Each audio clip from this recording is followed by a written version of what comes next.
Hi guys, welcome back to my YouTube channel. If this is your first time here, my name is Ayobami. I create content for people who want to study in the US, whether for their bachelor's or for their master's or PhD.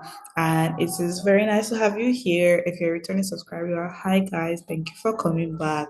If you're new here, welcome, join the family. Make sure to subscribe. All right, so today's video is Gettysburg College, and I have been doing this series whereby, so I did a video about 15 fully funded schools for international students. Right. Now, you guys asked me to do a breakdown, take each school one by one and explain what I need to do, what I need to submit, how should I apply so I can be fully funded by this school. Now we're at Gettysburg College. All right.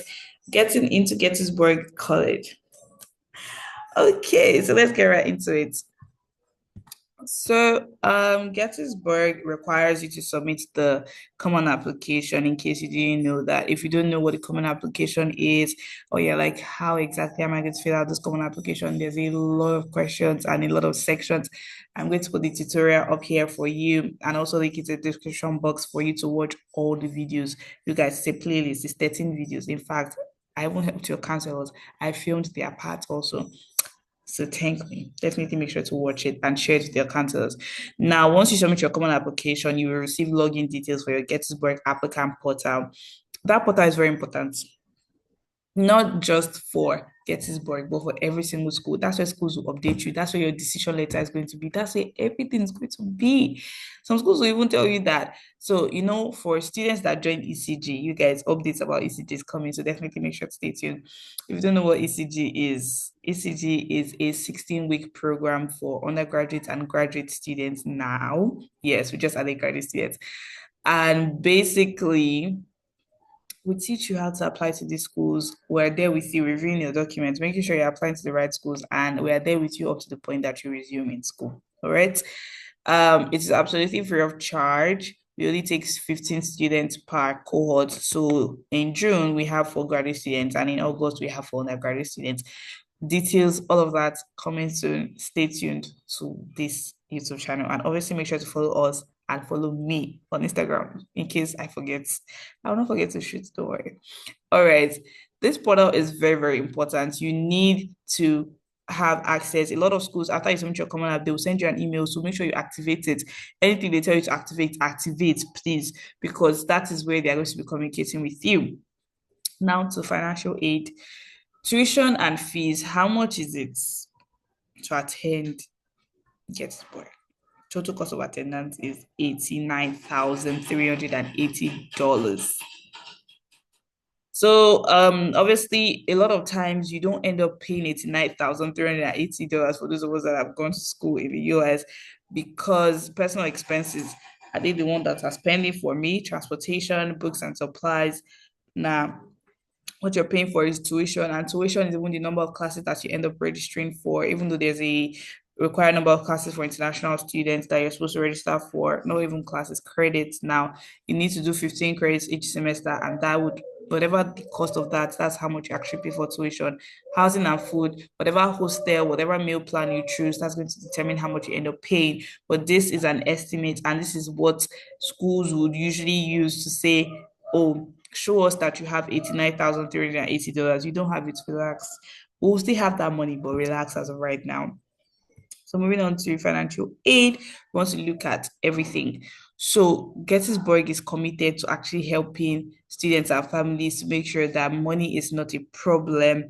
And because of that, there's a lot of money. There's merit scholarships of from $30,000 to $52,000 a year. That has covered more than 50% of your total cost of attendance. Total cost of attendance is 89,380, and Gettysburg is telling you that there's merit scholarships of up to 52K. The minimum is even 30K. So even if you have done rubbish in secondary school, the minimum you get is 30K.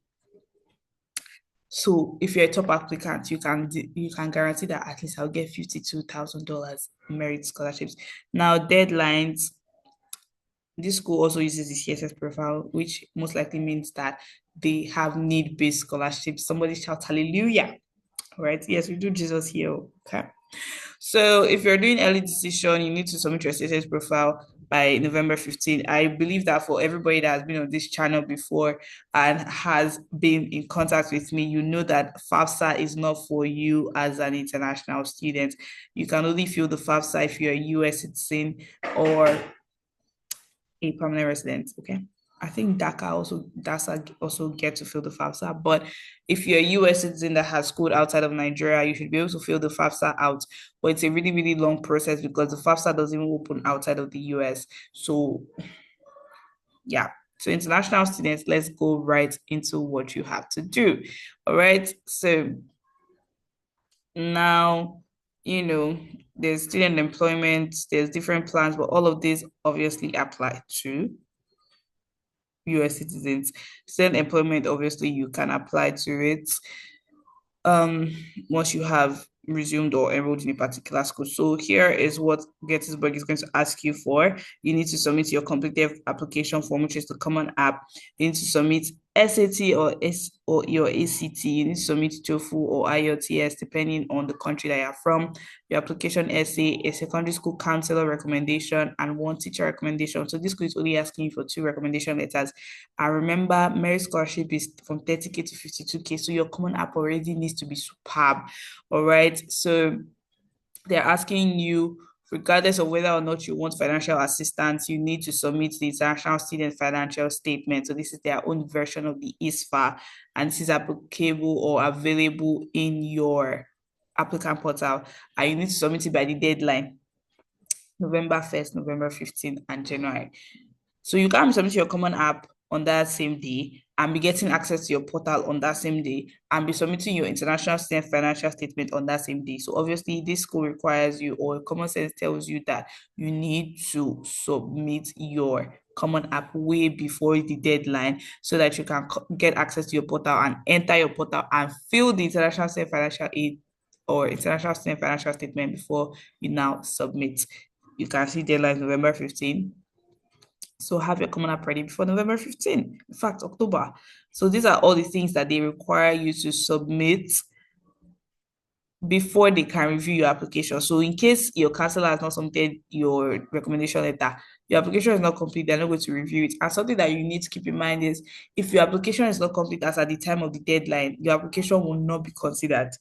They will not review it. Okay. Now, SAT or ACT scores are not required.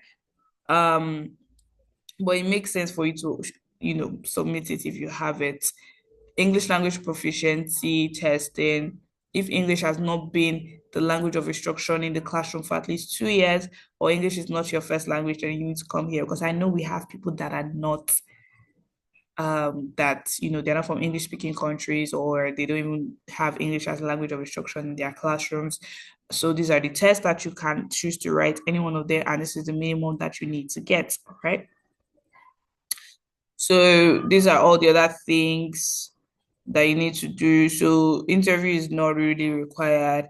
You need a passport, but not right now. If you live in a country where processing passports is long and hard, obviously start processing right now.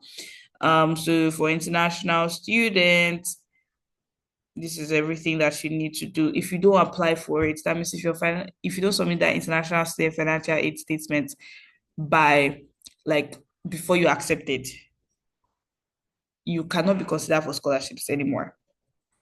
Whether you enter 100 level or you want to come back in 200 or 300 level to say, oh, I need more scholarships. No, you have to do everything before you even know whether you've been accepted or not. That's why it's very, very important that you submit these things way, way, way earlier. And so let's look at financial aid. Let us actually verify whether you need to go ahead to do CSS profile or not. And so you need to submit the international state financial statements. That is the only thing that they're asking you for, and they're telling you that you don't need to submit the CSS profile. Lucky you don't even have to pay for the CSS profile because you can do the international student financial statement. And so Gettysburg is fully funded. So I really, really hope that you guys would apply to Gettysburg and get accepted to Gettysburg. So definitely let me know if you're going to apply to Gettysburg.